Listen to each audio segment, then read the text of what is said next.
इसको दीवानी रेडी তোমরা hello viewers, আজকে আমরা কথা বলবো বাংলাদেশের বিখ্যাত ইউটিউবার রাকিব হোসেনকে নিয়ে। তিনি কিভাবে সবার সেরা ইউটিউবার হলেন সেই রহস্য জানতে হলে আমাদের সাথে থাকুন, পুরো ভিডিওটি দেখুন। রাকিব হোসেন একজন কমেডি এবং ফ্র্যাঙ্ক লাইফস্টাইল ব্লগ ভিডিওর মাধ্যমে দ্রুত জনপ্রিয়তা অর্জন করেন। তবে জনপ্রিয়তার পাশাপাশি তার নিম্নরুচি কন্টেন্টের নিয়ে বিভিন্ন সমালোচনা দেখা গিয়েছে।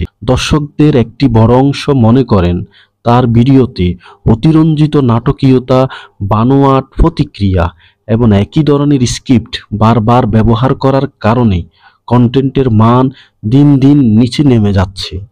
সমালোচকদের মতে তার প্র্যাঙ্ক ভিডিওগুলো অনেক সময় অস্বস্তিকর, অতিরঞ্জিত এবং বাস্তবতা থেকে বিচ্ছিন্ন, যেমন তার বোনের চুল কেটে দেওয়া, বাথরুমের কমেটে তার স্ত্রী অন্তরার পা ছুবানো।